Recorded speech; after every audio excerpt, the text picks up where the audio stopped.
Sage Wanderer here, coming at you from the NRA convention in Fort Worth, Texas. And yeah, I got to make this video. I don't know, I can't really do it right now, but at some point today I got to tell you the story about how my sister got swatted 2 days ago. The sheriff's department showed up in 15 unmarked pickups, wearing plain clothes, popped the lock on her gate, and just stormed the gate. And her boyfriend locked himself in the bedroom and called 911 because he was being invaded by an army of unmarked cars and people in street clothes wielding AR-15s, not identifying themselves. And when he got the 911 operator on the phone, she says, "Sir, open the door. It's the sheriff's department. They're there for you." And he had no idea that there was any problem. And it was over a dog. It was over the disputed ownership of a Great Dane, of all things. And instead of calling him and going to him, hey, and saying to him, hey, this lady says that you have her dog and you won't give it back, they looked at it like he was some kind of livestock rustler, and they just sent like 20 people after him. But he barricaded himself in the bedroom, got 911 on the phone, and they said, hey, let him in. You know, they're the sheriff's department. They got a warrant. They got a search warrant. When he opens the bedroom door, they already busted his front door down. They're standing in his living room, and he's staring down the barrel of like 6 guys in his living room, screaming commands at him, and he's got an AR. They got AR-15s pointed at his head. He said one of them pushed him around the room and basically hurted him by pushing the gun barrel up against the back of his head. And so we got to talk about these red flag laws, because this friend, my sister's boyfriend, is friends with the judge, a retired judge. He called the retired judge, and the retired judge says, you were red flagged. Texas doesn't have a red flag law, but apparently they've been operating as though they do. And the judges and the police have decided, because, I mean, they took the word, the other woman involved, I know, and I know this other person involved is a former drug addict and prostitute. Like, she was just unabashed. You asked her what she did for a living, she would tell you she's a call girl, right? And this is the person whose word they took. She has a reputation for being a criminal in that county. I mean, they admitted to knowing about her criminal past, but they took her word for whatever they took her word for, right? It was because of her and what she said about him that caused them to come in there like the Marines. They should have made a phone call and went, hey, you got this dog? The owner wants the dog back. He never got a phone call, he never got a letter, he never got a demand letter. He had an angry woman saying, you've got my dog, give it back, on the phone, and 2 days later, he gets swatted. He gets taken down by this unmarked group of men. I mean, they were all sheriff's deputies. They had a legal warrant. The warrant just basically stated they were there for the dog, but they decided to go ahead and search every nook and cranny of his house, his outbuildings, his camp trailer, everything, once they had the dog. I mean, when they came in the house, the dog was there. He greeted them like they had the dog at the get-go.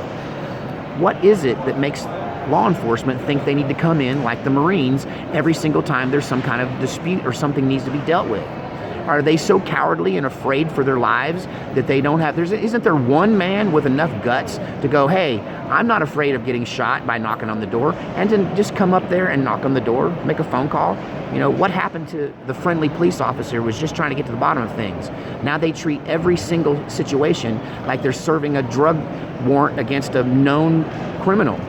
I mean, this guy has no criminal record, okay? He can buy and purchase and sell guns himself. I know this. I've seen him go and buy guns. You know, I asked him about his record because I was curious too. He said, look, I had a DUI in the 80s, he said. He had a DUI in the 80s. They had no reason to assault his farm have they not learned anything since Waco?